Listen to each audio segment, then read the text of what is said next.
एक बार एक किसान परमात्मा से बहुत नाराज हो गया। कभी बाढ़ आ जाए, कभी सूखा आ जाए, कभी धूप बहुत तेज हो जाए, तो कभी ओले गिर जाए। हर बार कुछ न कुछ कारण से उसकी फसल खराब हो जाती थी। एक दिन बहुत तंग आकर उसने परमात्मा से कहा, देखिए प्रभु, आप परमात्मा हैं, लेकिन लगता है आपको खेतीबाड़ी की ज़्यादा जानकारी नहीं है। आपसे एक प्रार्थना है, मुझे 1 साल का मौका दीजिए। जैसा मैं चाहूँ आप वैसा ही मौसम रखिए, फिर देखना मैं कैसे अन्न के भंडार भर दूंगा। परमात्मा मुस्कुराए और कहा, ठीक है, तुम कहोगे वैसा ही मौसम दूंगा, मैं दखल नहीं करूंगा। किसान ने गेहूं की फसल बोई। जब धूप चाही तब धूप मिली, जब पानी चाहा तब पानी मिला। तेज़ धूप, ओले, बाढ़ आदि तो उसने आने ही नहीं दिए। समय के साथ फसल बढ़ी और किसान भी खुश था, क्योंकि ऐसी फसल उसने आज तक नहीं देखी थी। किसान ने मन ही मन सोचा, अब पता चलेगा परमात्मा को कि फसल कैसे करते हैं। बेकार में ही इतने बरस किसानों को परेशान कर रहे थे। फसल काटने का समय भी आया।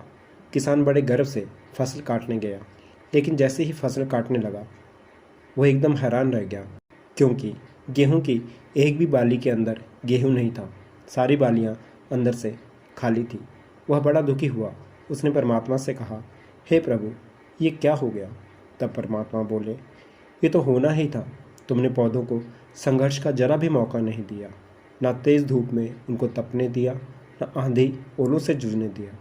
उनको किसी प्रकार की चुनौती का एहसास जरा भी नहीं होने दिया। इसलिए सब पौधे खोखले रह गए। जब आंधी आती है, तेज़ बारिश होती है, ओले गिरते हैं, तब पौधा अपने बल से ही खड़ा रहता है। वो अपने अस्तित्व बचाने का संघर्ष करता है। इस संघर्ष से जो बल पैदा होता है वही उसे शक्ति देता है, ऊर्जा देता है, ताकत देता है। उसकी जीवन उसके जीवित रहने का उसके जीवित रहने का कारण बनता है।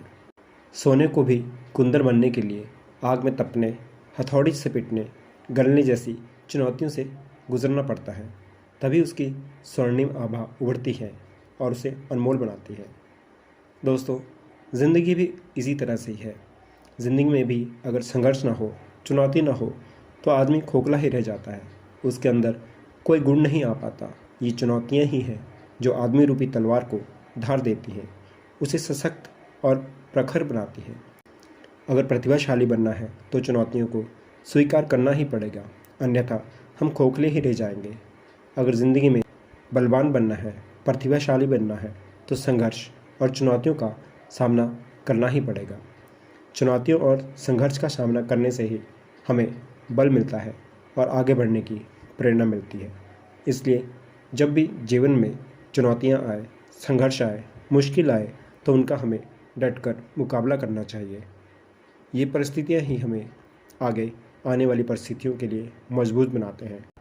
और सच मायने में हमें सुख की अनुभूति तभी होती है जब हमें दुख का एहसास हो। अगर आपने कभी दुख का एहसास किया ही नहीं होगा, तो आप ये पता ही नहीं कर सकते कि सुख का असली अनुभव किसे कहते हैं।